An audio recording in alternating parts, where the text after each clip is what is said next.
for the best hitter in the league at the time coming into play tonight. But here comes Jake Polshan, the man who's got the the 2-run shot back in the 6th that tied this game up. Can he break it open here in the home half of the 8th?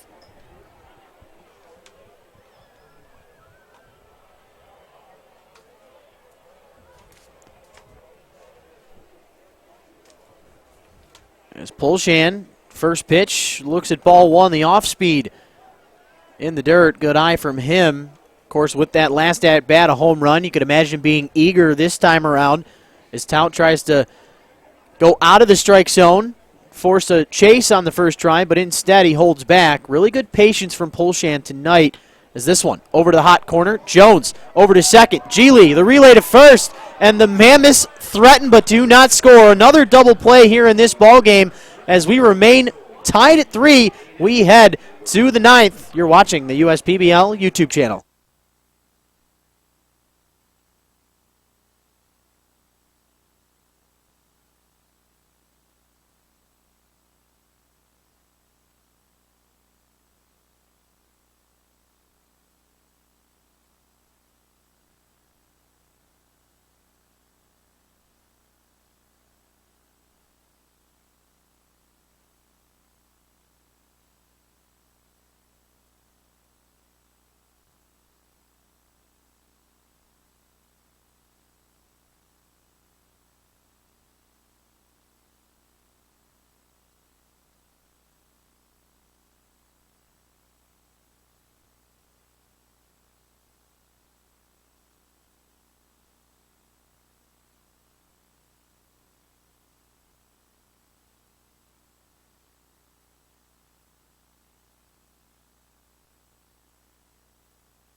We are through 8 here at the ballpark.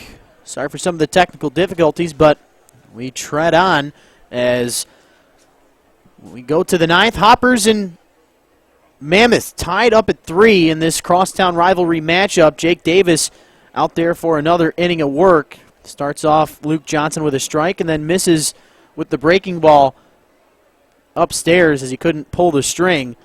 As Johnson ready for the 1-1. This one in the dirt. Good eye. The count now goes to 2-1. Good night for Johnson thus far. Had the home run last night alongside his 3 strikeouts. But then tonight, a double and a single already. Trying to get his 3rd hit. No better time than right now. Leadoff man in the top of the 9th. But you'll take a walk as well as he's worked the count 3-1. Yeah, good hitters count coming up for Johnson. Came in with the .278 batting average, the 1 home run last night, a couple of RBIs. Drove in the first run of the game for the Hoppers back in that first inning. And that one misses on the outside part of the plate. So the leadoff man is on for Eastside with Geely coming up to the plate. Yeah, the Mammoths led off last inning with the walk. Looked like they were going to score. Unfortunately, that double play ended the inning as Jake Polshan grounded into that one. But this will be a big opportunity here for the Hoppers. And situationally here, obviously the Mammoths are going to talk it over, as well as Freddie Geely, who's going to dig into the box when play resumes. But he's talking to Paul Nochi. Might see a sac bunt laid down here by Geely. But if you remember the last time he was up, It was a pretty similar situation. The Hoppers had a couple of runners on that time, however. It was first and second. Geely laid down that bunt. It was fielded by the pitcher. He threw the out to third to get the lead runner. So Geely couldn't get it done with the sac bunt this time. You already see Ryan Kemp at third moving in, anticipating a bunt once again. And if you're getting a bunt down here for Geely, you got to put it down first. You see Kemp over there at third. He's well in. He's backing up now with not showing of a bunt there on the first try from Geely. He's playing even now with the line, less in than he was on the first pitch. And he's going to swing away here on the 1-0 as he doesn't get anything on it. Count evens up at 1-1. Davis having to lock in here with the runner on. Luke Johnson so far in his tenure with Eastside. Taking a quick look. Hasn't had any stolen base attempts just yet. The 1-1 to Geely. Outside it misses. So if you're Davis, you really got to bear down because there's nobody warming up in that bullpen. We do see the side armor. That, of course, is the newcomer who we're excited to see if he comes in. That, of course, as this one popped up in foul territory. Kemp going as far as he could, but he can't make the catch on the run. Freddie Geely will have at least one more try at life here in this battle, but Davis will take the strike. Got to get the result that you want, though, in this at-bat, because still no dice rolling out there in that left field bullpen. Like we mentioned, the newcomer trying to make a name for himself. I believe Josh Hedgka out there. And that was another hit and run there by Paul Nochi. So pretty aggressive approach. It's this one into left. Will Johnson makes the catch with ease. Having to go back to first is the other Johnson. That's Luke. But Geely will most likely end his day 0 for 4 with 2 flyouts to left, a ground out to second, and a reach on a fielder's choice, barring anything extra here tonight. And that's tough, too, for the Mammoths. And it looks like Mark Wiedemeyer is going to make the pitching change here, but kind of a missed opportunity for the Hoppers to advance the runner into scoring position. So it looks like we're going to see a pitching change as the right-hander Josh Hedgka will enter the ballgame as Jake Davis's outing is done. So we'll take a break and be back shortly on the USPBL YouTube channel.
All right, ladies and gentlemen, we're here in this top of the 9th inning as the day is done.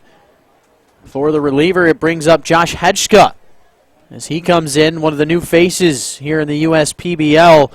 As Jake Davis's day is done, goes the inning and a third as he had a quick 8th, but cannot make it through this 9th after the leadoff walk to Luke Johnson as Wiedemeyer takes him out of this one after the flyout to left from Geely, but it'll be Valerio, the first man up at the plate against Hedschka, who's got that wacky delivery from that sidearm submarine type angle. We'll see how the right-hander Valerio can fare in this one, as haven't seen much success against this kid in his short time here at the USPBL. Yeah, Hedschka so far in 3 relief appearances for the Woolly Mammoths. 3 innings pitched, just 1 hit, no walks, and 3 strikeouts. This one line to left. Will Johnson thought about it, but ends up unable to make the catch. And you understand it in a situation like that, a play that probably could have been made, but if you don't make it, a run's coming in to score without a doubt. Yeah, it'd definitely be a risk out there and left, but you got to play it safe in this situation. And kind of back to some more background information on Hedschka. He actually closed down the game last night, not last night, but a few nights ago, back on Wednesday against the Utica Unicorns. He threw an inning, struck out a batter, didn't give up any hits or walks, so no base runners as the Unicorns were sent down 1-2-3. And Hedschka did not earn the save as they were up by 4, but able to close it down here in a tough spot here with the runners on first and second now. And it will be C.J. Huntley stepping to the dish.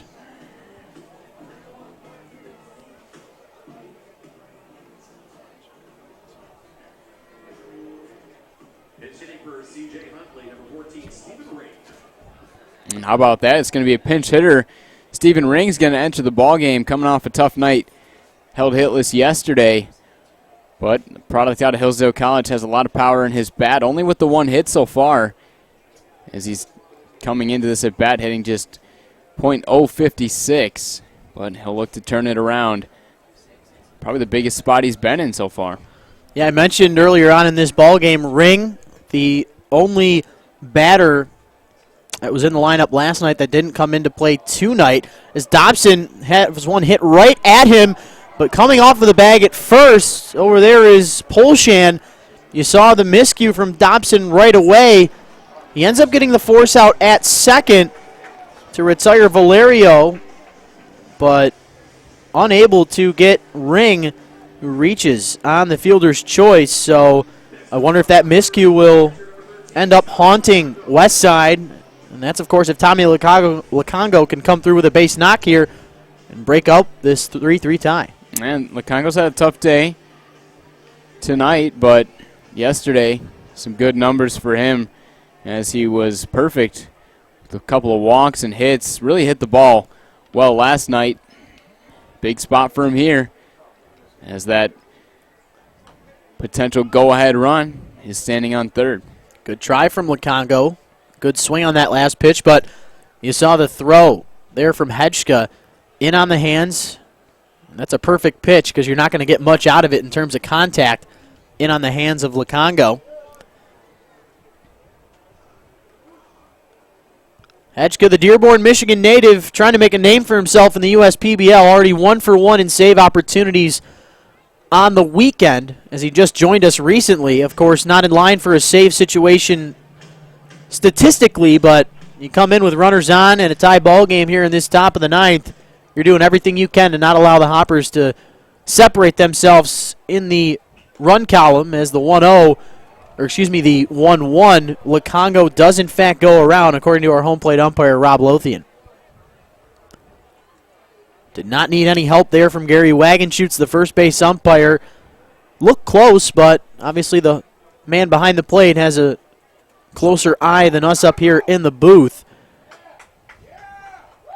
Mentioned Lacongo last night was 2 for 2 with 2 singles and 3 walks, but over here tonight with a pop out, a ground out, and a strikeout. The 1-2 swung out and missed as Hedschka gets out of the jam with the swing and miss strikeout. Second of the day for Lacongo.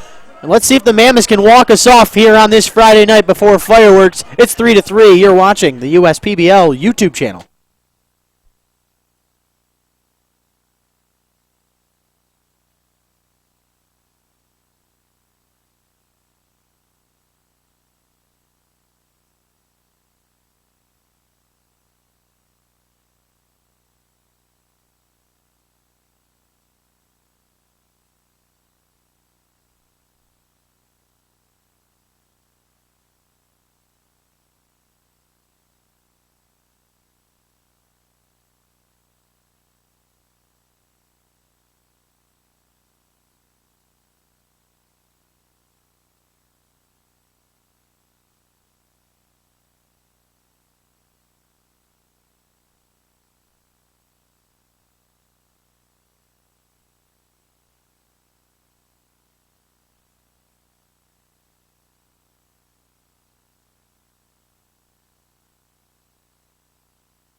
To the bottom of the ninth we go. If Westside wins this game tonight, it'll be in walk-off fashion.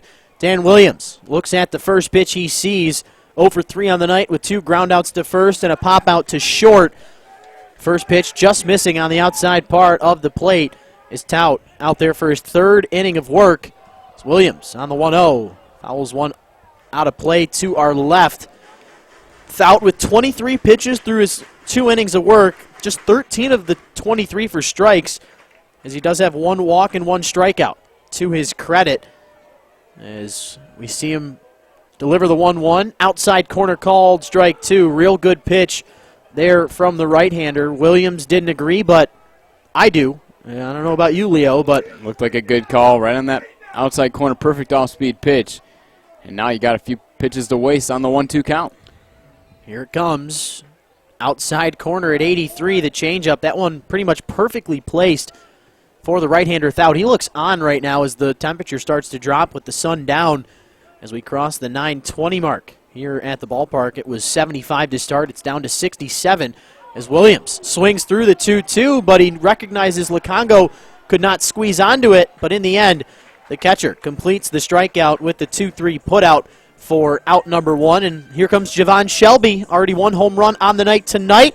Can he stay hot and get his 2nd of the evening? We saw 2 different games so far this season where a batter has hit 2 solo shots. Can you name them, Leo? I think one of them, maybe Jimmy Latona. That's one. The other, I don't know about the other one. Maybe another catcher, is it? It is another catcher. Has to be Adam Gauthier. You are Both correct. of them tied for the league lead right now with 4 home runs.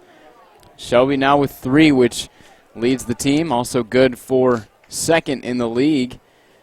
And really, Shelby's had 3 good at-bats tonight. Just they had them, the defense had him played very well. As you can see, Freddie Geely is right behind the second base bag. Shelby grounded out to Geely back in the 2nd, lined out to him on a hard hit ball in the 7th. So the Eastside Diamond Hoppers really just have Shelby's number when it comes to defensive placement. Good take there on the 0-2 fastball. As you do see the defense where they've been all night against Shelby, over playing the no doubles down the 3rd baseline is Wesley Jones. Watley, for the most part, is at his normal position. Geely right up the middle where he was catching that line out in the 7th. As this one will go down in the books as a swing and miss strikeout. 2 up and 2 down for Tout. He is cruising here in this 9th, but Will Johnson with the opportunity now to put this one in the books. He had that double into left back in the 2nd inning. It was hit pretty far. See if he can manage to get things going for Westside in this bottom of the 9th inning and at least get them a base runner to put a threat on against Tout. As he is on, that one looked good, but it just misses. As we're not sure where it was. Could have been inside, could have been low. But either way, Johnson does have 1 home run on the year. It was a grand slam, but trying to be the hero with the solo shot in this one. Back up the middle, past the diving second baseman, Geely, as Johnson will get on. So the Mammoths not out of it here in this home half of the 9th. Mammoths trying to end this one after 9. We'll see if Jackson Smith can do it. Smith on the night, 0 for 3 with a flyout, a strikeout, and a reach on an error. He's due, so we'll see what he can manage, as he's got no batting gloves up there. Just one of a couple of guys in the league that do that. I know Justin Kelly of Birmingham Bloomfield, one of those. And off the top of my head, can't think of much else, but Smith, for batting from the left side, looking for his first hit of the night at the perfect time. Tout, first pitch in the dirt, nowhere close. Good job from Lukango not to just keep that one in front of him, but most importantly, keep those eyes locked in on Johnson over at first base. Johnson on the season so far for Westside. Taking a quick look. Johnson doesn't have any stolen bases or tries just yet, but he does have the speed for it. Maybe a hit and run with 2 outs here. You never know. Runner stays put. Jackson Smith with a good cut, but no cigar on that one as he fouls it off into the protective netting. It's 1-1. You see the infield shifting compared to Shelby. Everyone's in the normal position this time around except for Watley, who was the only one in normal position against Javon Shelby. He shaded up the middle there towards second base. The 1-1 to Smith. This one taken for a ride out to right field. If it's fair, it's gone. And no, just foul. We were that close to seeing a walk-off home run for Jackson Smith. But a game of inches that it is. That one just foul. And the Mammoths were right there, ready for that walk-off celebration, but just missing by a hair. My goodness. How about that? Tout with a deep exhale there as the Mammoths were that close to ending this one in walk-off fashion. Jackson Smith ready for the 1-2 again, but he goes over to first to check on Johnson. Yeah, Smith's going to try to straighten one out here. He does have the 1 home run this season. Man, that would have been nice. So close. Let's see if Tout can get out of the jam after the long fly ball that was strike 2. This one more in on the hands at 81, but he gets just enough of it, makes contact, and stays alive. Yeah, a lot of energy in the house tonight with the sellout crowd, so that much more pressure on you up there. Trying to win your team the ball game. No runner in a scoring position, but hey, something into the gap. Could score. Will Johnson from first. Could find a spot in one of the gaps in the outfield to bring him in. Tout the 1-2. Swung on and missed. Smith goes down for the second time tonight on strikes. 3. Strikes out the side in the inning outside of the walk, or the single off the bat of Johnson. We had 2 extras here at Jimmy John's Field. You're watching the USPBL YouTube channel.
We go to extras here on this Friday night.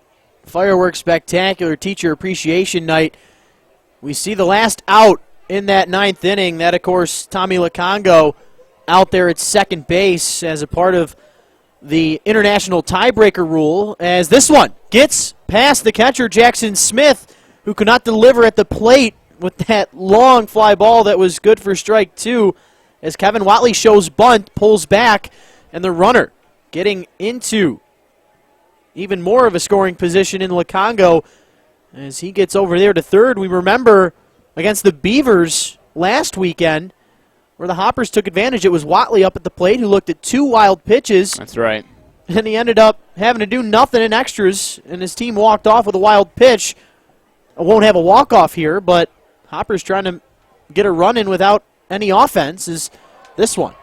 out of play. It evens up at 1-1, but you got a runner on third with nobody out, and your top of your order coming up after Watley. If Hedgka gets out of this somehow, I mean, That would be a miracle. it would literally be a miracle. Yeah.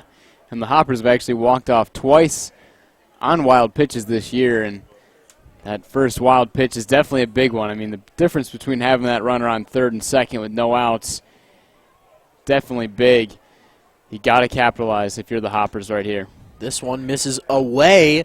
So the count now 3-1 on Watley. Good hitters count, but with the runner at third, infield in. I might even take one more just to see exactly what Hedgka can bring.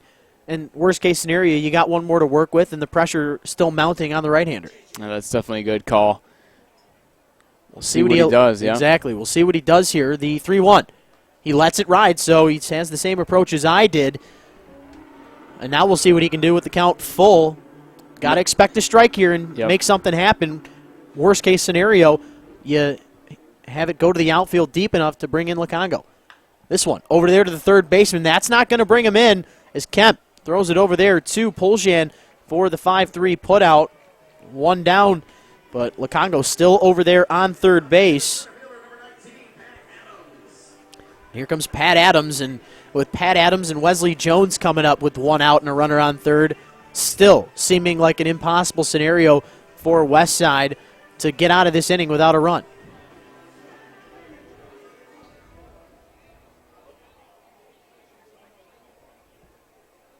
On the night, Adams was 1 for 1 with a double to start it, but since then he's been retired, but he comes through at the beginning of the game and also near the end of it as he's sliding into second, just getting in there safely. A bang-bang play. Good call there from Gary Wagenschutz as Adams just gets that hand in there. The RBI double for the Wayne State product drives in what might be the game-winning run if the Hoppers can retire the Mammoths in the home half of the 10th as Adams delivers here in extras. And Pat Adams just continues to get it done. Another multi-hit game for him. He came in with the best on-base percentage among all players here in the USPBL and tallies his 5th double now of the season. And a very big spot for the Hoppers. 2 doubles in this ball game for the man in the leadoff position. Came in to score in the first on the double from Luke Johnson, and he drives in Lukango here for the 4th run of the game. Mentioned Adams had 3 RBIs last night on just 2 singles, but he had 3 walks, and he got 2 RBIs on 2 of the walks. A guy who can pretty much do it all. Your 5-tool player up at the top of this Eastside roster, and that, I don't know how it wasn't a balk, because that was a very weird delivery as he tries to catch Adams off guard at second. I've never seen a pickoff move like that. Very strange, and definitely a quirky pitcher out there. This one over to the right side. Craig only has one play to make. That's over there at first as Jones at least puts it in play, gets his runner over to third base, and the Hoppers would love to have this extra run come in, as, of course, the Mammoths will start off with a runner on second base with nobody out in the home half of the 10th as a part of that international tie-breaking rule. Yeah, the Mammoths with a good chance to strike. Obviously, the wild pitch definitely helped as the runner, Simon Lukango, was able to advance over to third. But a big spot here for Gray. Coming in 0 for 3 on the night with the walk. Looking for his first single, his first RBI.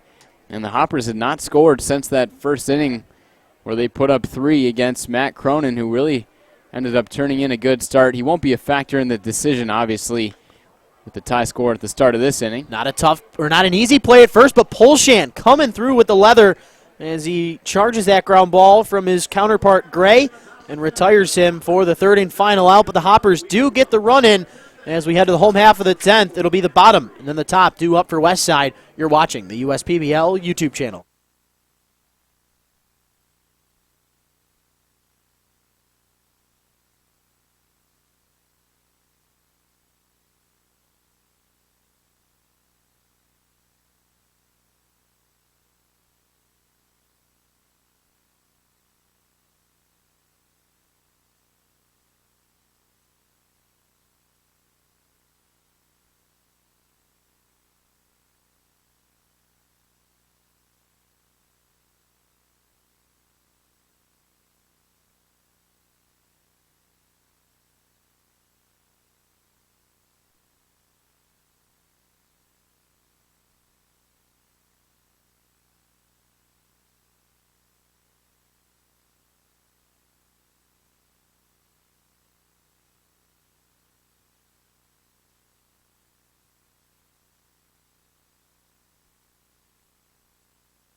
All right, ladies and gentlemen, Rich Borland, Leo Ortel with you. Bradley Tout out there for another inning of work as we saw almost a huge out on the base path. Jackson Smith, who struck out to end the ninth.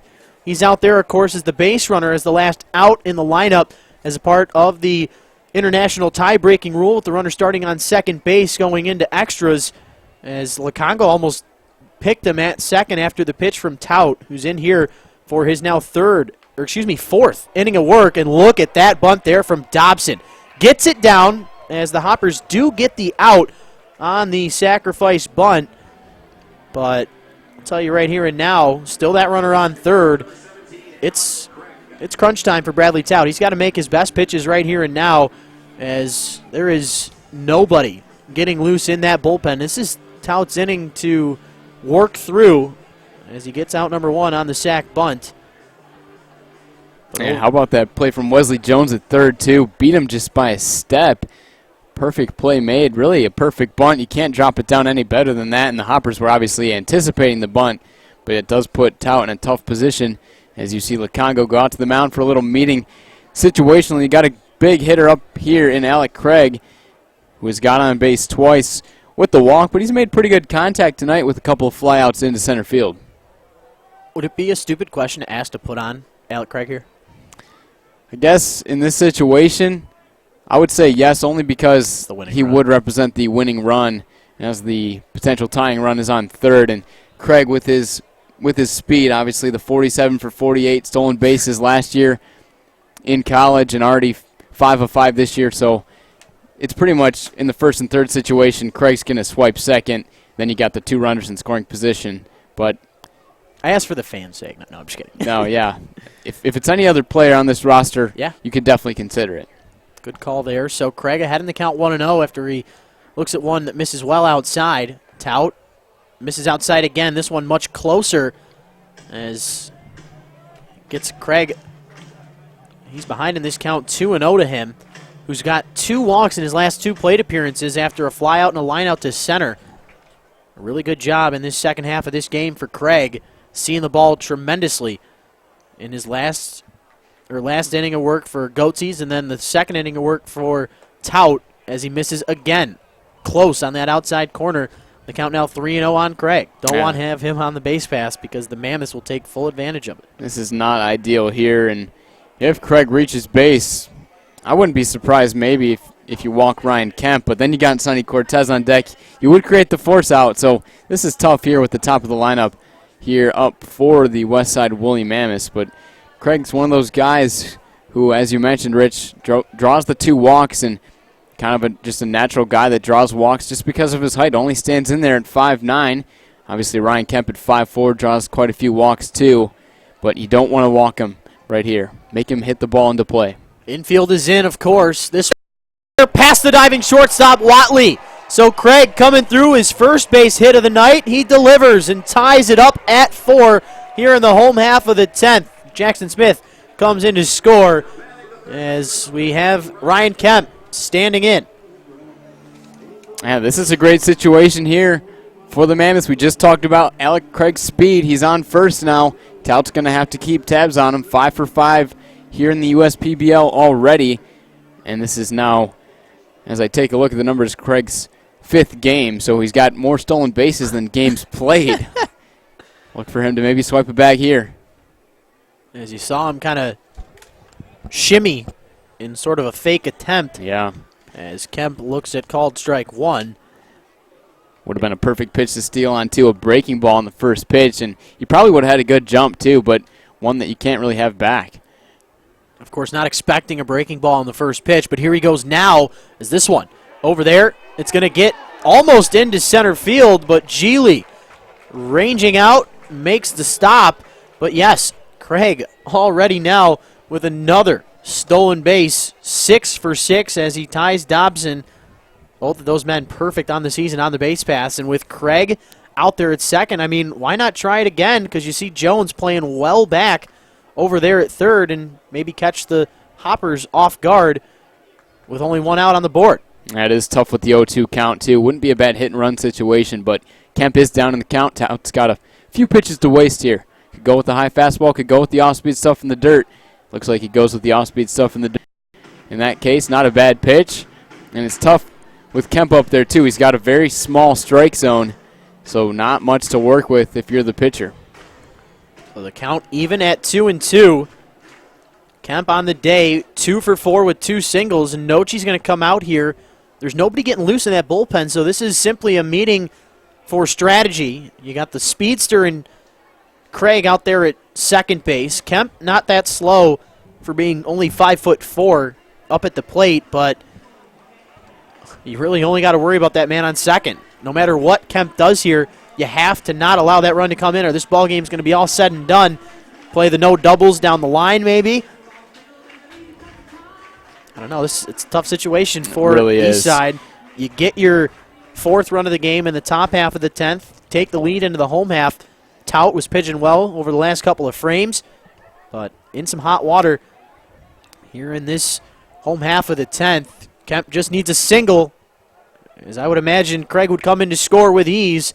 The 1-2 to the right-hander. This one into center. Adams playing a little bit shallow. Look at this, though. Craig with a great tag, a heads-up read, and he gets over there to third. Not many people would be able to do that, of course, with it being hit so shallow.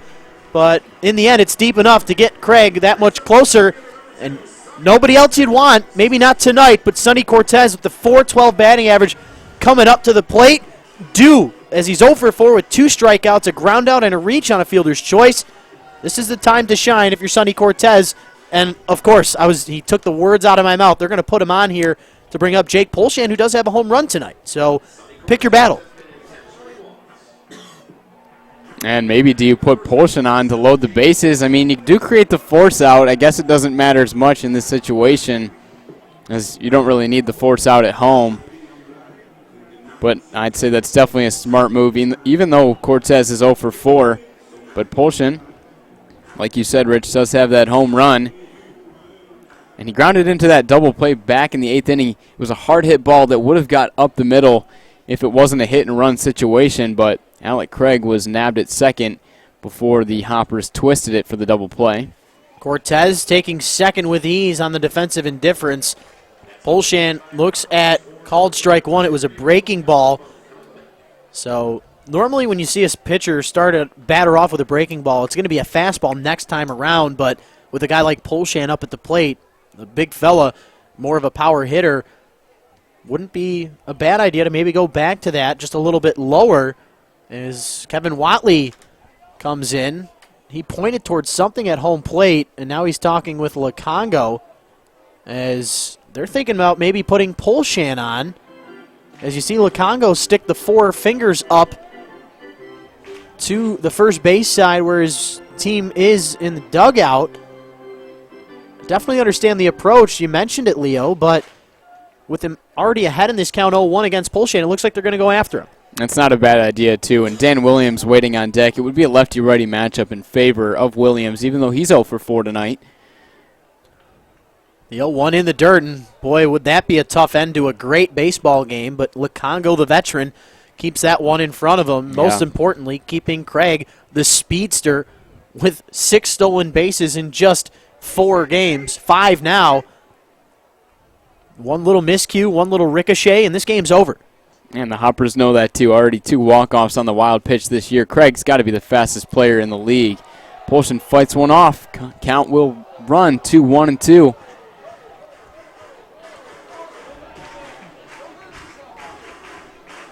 Just need a single. You don't need to be the hero and hit a home run, but they'll take either. Down in the count 1-2 is Polshan. Tout's been pretty good so far in this night. Only run he's been able to give up was the runner who started out on second this inning. Polshan ready for the 1-2. Lacongo set up outside. Here it comes. This one hit off the bat, but it goes foul behind home plate, so we'll do it all over again. Tomorrow, of course, here at the ballpark, we're right back at it. It'll be our WCSX Classic Rock Saturday. Got the 80s night featuring Square Pegs, presented by Quality Financial. And then on Sunday, Superheroes, presented by Fairy Tale. They'll be in the house on Sunday afternoon. Mammoths trying to walk off in the 10th before they play again tomorrow, as that 1-2 pitch misses just outside. Great eye for Polshan in a very, very stressful situation. Now that's definitely a tough pitch to take. You kind of saw the pitcher Tout out there kind of dance off the mound. Definitely not one that could have gone either way. Definitely a ball right on that black, just off the outside corner, but a great take by Polshan to hang in there. A great at bat for him.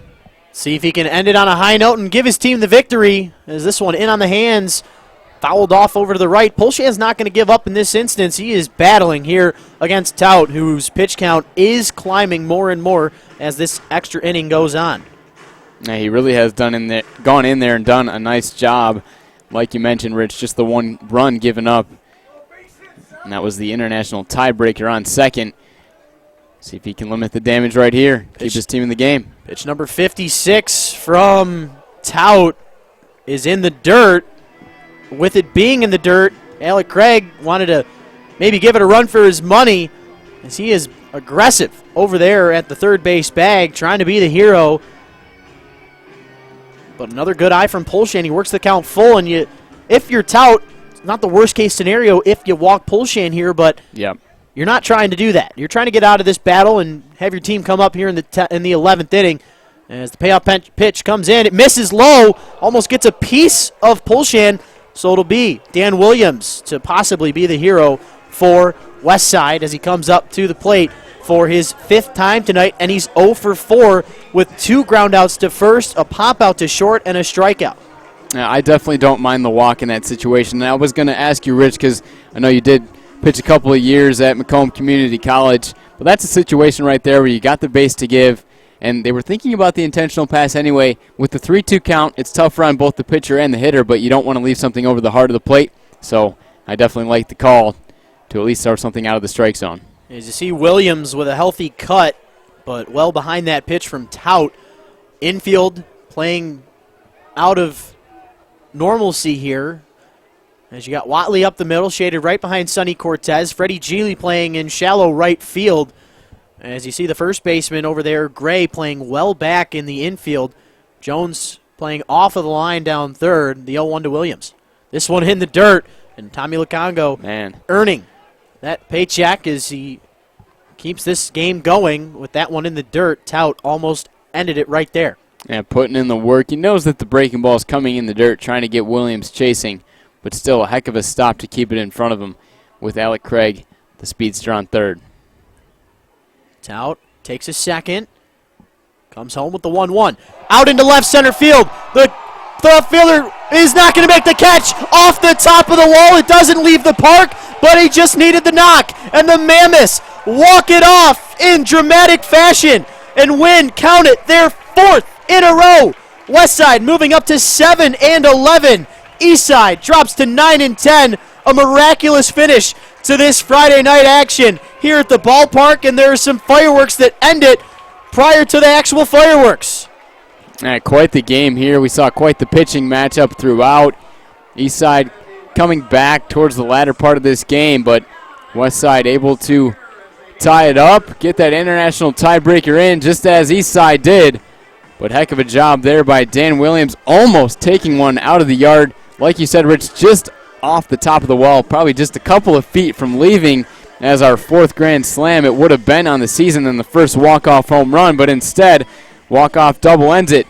Dan Williams and the Mammoths have to be happy as they will move to a 7-11 record now, 4 in a row. Really good stuff overall tonight. Matt Cronin, in his USPBL debut, goes the 6 innings, allowed just the 3 earned runs on 6 hits, had just the 2 walks, and outside of his first inning, he was marvelous, as he didn't allow any runs in the 5 innings after the first, allowed in total just 3 singles from the 2nd to the 5th inning, and he kept his team in it the whole way through. The Eastside Diamond Hoppers get the first 3 runs of the ball game in that top of the first inning, and then the Mammoths with the solo shot from Shelby in the 5th made it 3-1. The 2-run homer from Jake Polshan tied it up in the 6th, ended Goatse's day, who ended up going 6 innings, allowing 3 earned runs on 4 hits, and then in the end, it was the Mammoths who came through in extra innings after the Hoppers get the successful try on their international tie-breaking rule base runner at second. They take advantage, get the run in on the double from Pat Adams, but it is the Mammoths as Jackson Smith moved over to third on the sack bunt from Dobson, and then it was the single from Craig, and then the intentional walk from Cortez, the not intentional walk to Pulshan, leading to the shot off the bat of Dan Williams, and the Mammoths take this one by a final score of 5-4. The Mammoths will look to win their 5th straight as they play again tomorrow against the Birmingham Bloomfield Beavers as a part of our WCSX Classic Rock Saturday. I will not be on the call. Leo will not be on the call. We will have somebody for you, though, as we will have the first pitch coming to you from Jimmy John's Field at 7:05 p.m. tomorrow. We're excited to have you back, but a really fun one tonight as the Mammoths win a back-and-forth ball game by a final of 5-4 and move to 7-11 on the season. Eastside dropping to 9-10, but overall a really good baseball game throughout. For my broadcasting partner Leo Ortel, my name is Rich Borland. You stay classy, Utica.